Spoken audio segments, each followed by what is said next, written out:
Well, thank you very much for the introduction. I appreciate it. My name is Michael Leone. I'm with Lenovo, and I'm the director of our commercial AR VR efforts. And for us, commercial means enterprise or Fortune 1000 focused AR VR, which is obviously different than a consumer focus.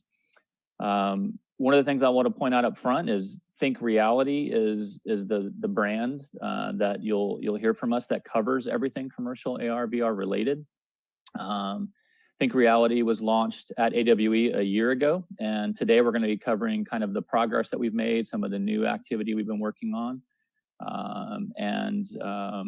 I'm happy to kind of explore and investigate with you guys a little bit about these enterprise solutions that we're making in the AR space, and with a key focus on how we've focused on ease of deployment. So with that, let's get started. So one of the main areas that I want to focus on is how we've taken a customer first approach, and I'm sure that word gets tossed around quite a bit. At Lenovo, it's something that we actually get measured on from our projects. We take it very seriously. And Lenovo being a large corporation, we have an advantage over some other companies in the market to where we already have existing relationships with the large Fortune 1000. We have, obviously we're selling our ThinkPads and our ThinkStations and other parts of our data center group. And we're selling products into a lot of large corporations today. And because of that, we have existing relationships with a lot of those companies. And that allows us and affords us the ability to go and spend a lot of time with customers as we ask them kind of what their interests are, what pain points they're running into when it comes to AR, VR, which use cases they're interested in. We're able to share with them our roadmap and the things that we're working on. And that feedback loop is one of the main reasons why we think what we're doing and what we're building is somewhat unique in the market compared to some startups or some other companies out there that might not have access to customers the same way that we do. And so everything that we've been doing, we view customers not as really a customer, but more about a partner as we approach building our solutions. And what we're most interested in and how we measure ourselves on success isn't on revenue. It's really on whether our customers are succeeding, how many successful customer deployments they've had. That's one of the reasons why we're building our solution the way that we are, and that's one of the ways that we are continuing to measure ourselves. And that has to do with not just kind of the overall solution. I'd say when you think about what ThinkReality is and how we've approached commercial AR VR, it's really an overall solution compared to a lot of other products that Lenovo might make, like a ThinkPad, which is a very hardware-led kind of solution. From our standpoint, we offer hardware that we've developed ourselves. We also have a software platform, an SDK, and we also have comprehensive services and key partnerships that we have. So all of that is really what we're talking about in terms of a solution. And we're able to optimize and customize all those different areas, hardware, software, and services around what our customers' needs are. And then also by doing that, that allows us to become very scalable. And so one of the key approaches that we have is to make sure that we're able to scale at the Fortune 1000 type of company requirements. And that, again, is maybe a little bit different than some of the companies in the market. And it's something that we've architected across the board that allows us to achieve that.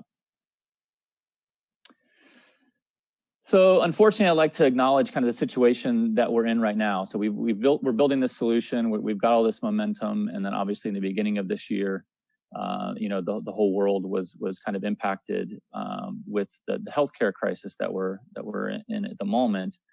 And for Lenovo and really for the market, one of the things that we noticed from a commercial AR standpoint was that some companies viewed this crisis as a way to accelerate some of the projects they were working on, and some others, unfortunately, it's kind of slowed things down, or some funding maybe is put on hold. But one thing that's rung true across the board, as the Fortune 5000 or Fortune 500 CEOs were asked about this, 63% of them came back and agreed that this would kind of accelerate their company's technology transformation. So even in a situation where they might not be able to move very quickly right now, what it's done from what we're hearing from our customers is that it's changing the priority of technologies like AR and VR and what they're able to do in certain use cases like remote expert or remote assist, and also virtual training and things like that, that allows a company to kind of put a new strategy in place given the crisis that we're in, and also kind of predicting what might happen in the future. And so, we'll continue to navigate all the different implications of COVID-19. For us, we do believe that AR can help companies operate smarter in this environment, and also unlock some other return on investment that's more traditional in terms of productivity, reducing errors, and overall efficiencies. So in this environment, even though it's difficult, we do believe that AR has a place in it, and for some companies, again, can even increase some of the projects that they're working on.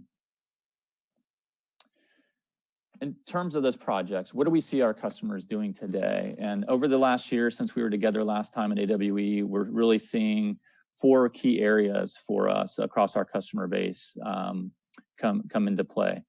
One of them is product assembly. That's any kind of manufacturing process, anyone with an assembly line, anyone that has kind of complicated equipment or knowledge workers that need to work through complicated processes. Real-time expert support, that obviously is huge. That goes across just about every vertical and every market that's out there.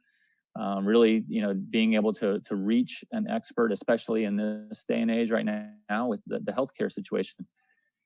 Finding an expert in your company, no matter if they're in another building, if they're working from home, if they're halfway around the world, that use case is resonating obviously across many different verticals at the moment. The third area, equipment maintenance. Again, this gets down to more complicated use cases where you want workers to follow step-by-step instructions.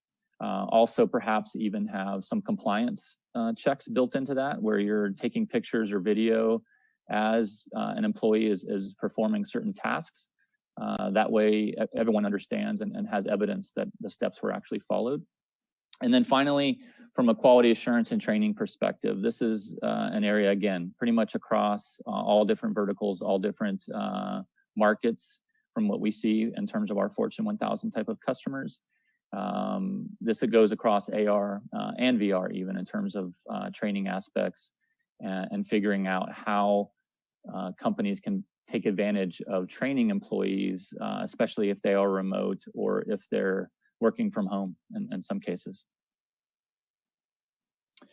I mentioned earlier when we started a total solution, and that's really how we approach this. And here's the details of what a total solution means for Lenovo and ThinkReality.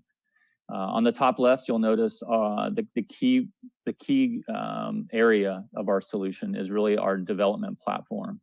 And this is a combination of a Unity SDK.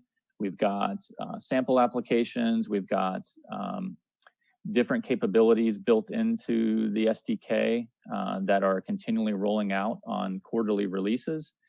Most recently, we've added 3DoF controller support that we have in the SDK itself. We've also added image recognition with extended tracking within the SDK as well. And one of the things that you'll see from us over time is while Lenovo is building a lot of this capability ourselves, we're also pulling in and vetting some very strategic partnerships.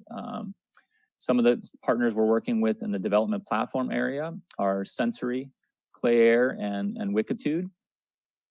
And those guys are all valuable because they help fill certain gaps. They've got best-of-breed technologies. They're great companies to work with. And overall, it enables us to offer best-of-breed APIs and capabilities to our customers. So that's kind of addressing when our customers want to develop apps themselves. They have their own developers, or they have relationships with key SIs or something like that, or ISVs in their area that make apps for them. On the other side of that, We've been working a lot this year towards ramping up our professional services, so being able to offer developers to help go on site, being able to offer managed services and other things that a customer might need. That could include doing back-end data integration, tying back into SAP or Oracle databases and things like that. So Lenovo has professional services to help customers in those areas. On the deploying and managing side, we've got our own turnkey apps that we're starting to build out with some key partners as well. We'll talk a little bit more about that in the coming slides. But for us, this becomes a key part of the strategy. We've been addressing kind of a build strategy for the last year, and now we're transitioning into a buy strategy based on what our customers have been asking us for. And what that means is that we've, again, selected some key partners that are porting over their applications or building applications on top of our SDK and on top of our platform. And then finally, the platform itself, we have cloud aspects of the platform and services. This is our management portal, our MDM device management support, user and application provisioning support, as well as different microservices. This can be hosted in the cloud. It can be on-prem and in a private cloud environment. So we've architected this to kind of fit into whatever our customers need in terms of their environments. And then finally, our hardware. So we've got the A6 hardware that's pictured here in the center. This is what we released and launched last year at AWE. We're working on new hardware, and we're also working with partners to support some hardware as well. And I'd like to briefly mention too some of the partners on the hardware side that we've worked with the A6, but both being Qualcomm and then Loomis on the optics, again, giving us some best of breed technologies to allow us to meet the needs of our customers. I mentioned previously this idea of doing more of a buy or an off-the-shelf type of solution, and that's really the focal point around what we're calling the Lenovo certified solutions. And what that means is we've vetted some companies and have the idea to really, instead of Lenovo making a bunch of applications ourselves, we want to work with best of breed partners. We want to work with companies and ISVs that our customers have expressed interest in. The first of those companies we've been working with is Holo One and their Sphere suite of applications. That covers three main areas: workflow support, remote assistance, and digital workspace. This touches on those use cases that we talked about a couple of slides back, and allows us to go into a customer when they don't have internal developers, or they don't have the time, maybe where developers are busy on other projects. This is a perfect situation where we've gone and done a deep integration with Holo One across these applications, tightly integrating into our SDK and into our cloud services to offer a turnkey solution to our customers across these different areas. And this is one of the key things that we're announcing today, and we're very excited about that because it gives us an end-to-end. We can now cover all the build scenarios and customizations, as well as all of the off-the-shelf turnkey solutions as well. So diving into this a little bit to give you an example of what this integration looks like specifically. Remote collaboration obviously has never been more critical than it is right now. What we're talking about with this kind of a use case is, it's being designed at enterprise, at scale. We've got early access available now to this end-to-end solution with Holo One, with our hardware, with our partners in terms of the cloud infrastructure. And we're going to have general availability for the full integrated suite with Holo One in the early calendar year Q3. The management side of things, our MDM, our cloud solution, our A6 hardware, and the rest of the solution is already in play. But just highlighting here the Holo One solution suite that we're going to be rolling out in the calendar year Q3 timeframe. And then finally, from a Lenovo standpoint, big picture, where does this fit into our overall strategy? And one of the things that you'll hear from Lenovo is really intelligent transformation. And we've got many different emerging technologies that are playing in this space. Commercial AR, VR is one of them. But if you look at the diagram here, you'll notice that we've got our core parts of our business, like our servers, our PCs, our mobility with Motorola, and a lot of our cloud infrastructure pieces. But then we've also got some more of the emerging technologies with IoT and AI and edge computing, different new security fitting into these new emerging technologies. And so all of these are part of our overall intelligent transformation right now at Lenovo. And again, from our perspective, that means much more than just a hardware play. It's the scalable software platform I mentioned. It's the new applications that we're going to be taking to market with partners like Holo One. It's also modern hardware. I mentioned again the A6. We're also working on a new version of hardware called the A3 that we'll talk more about as we go forward over the coming months. But it again is extending our portfolio, allowing us to get good coverage from hardware across all the different types of use cases. And then we're going to also be announcing in the future some more collaboration with some hardware partners as well, because this is a platform play, and we want to be able to solve our customers' problems, whatever they may be. That could be a mono-based AR solution that requires a different type of hardware glasses than we currently have with A6. And it could also mean different types of software, and that's why we were able to bring in some partners to help us address those gaps. And then finally, on the service side, if customers need help with this, as they're deploying, as they're going through the build process, Lenovo has our expert services team, our professional services teams that are available to assist. And then finally, if you want more information about this, I know we've had limited time today, only about 15 minutes or so. Please look at the link below. Visit www.lenovo.com/ThinkReality, and you'll be able to get a lot more information about all different aspects of this. Thank you very much for your time, and I appreciate the opportunity to speak with you today. And I'm open to any questions that you guys might have.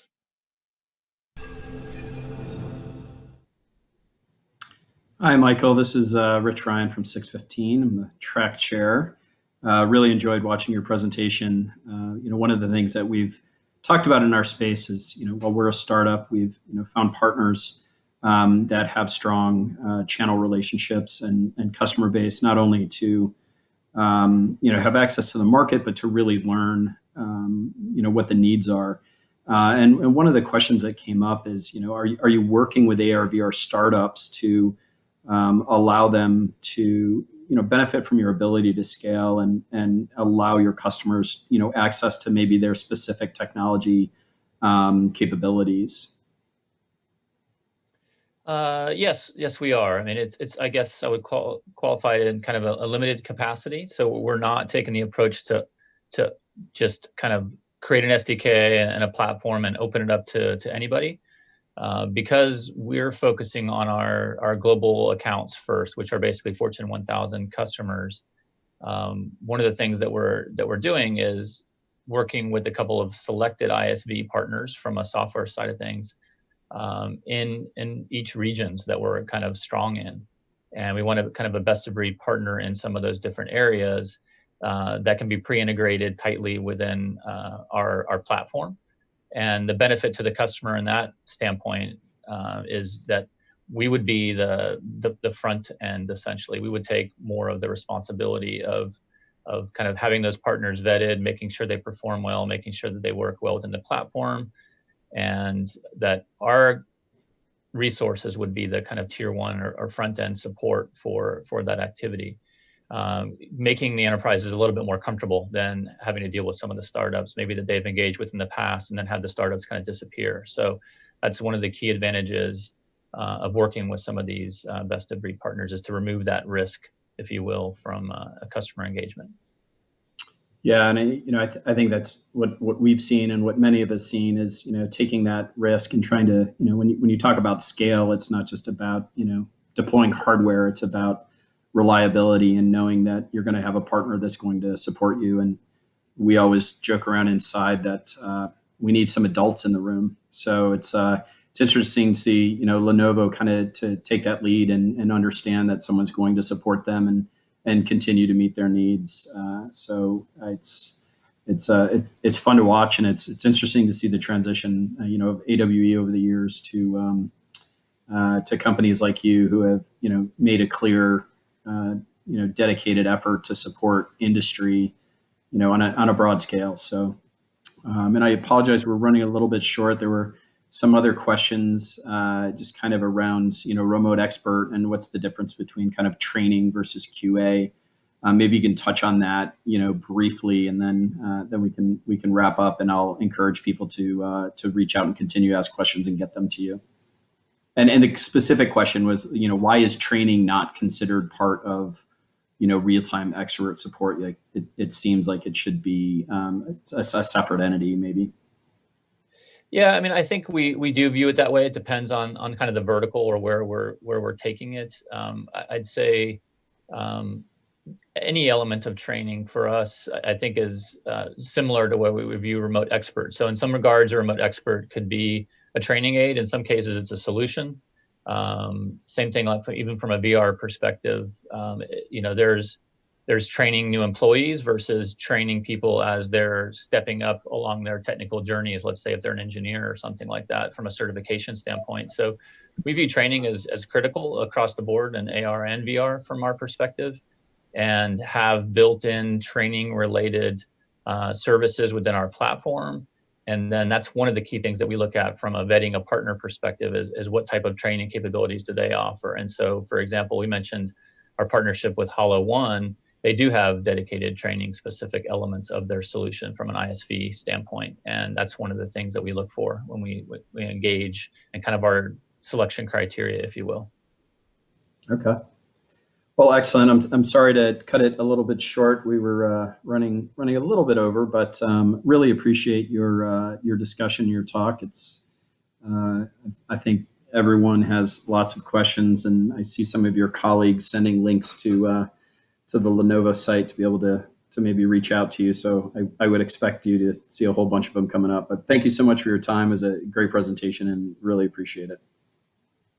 Excellent. Glad to be here for 2 years in a row, and look forward to following up with anybody who has any questions. Thank you. Great. Thanks, Michael, so much. I appreciate it. Yep.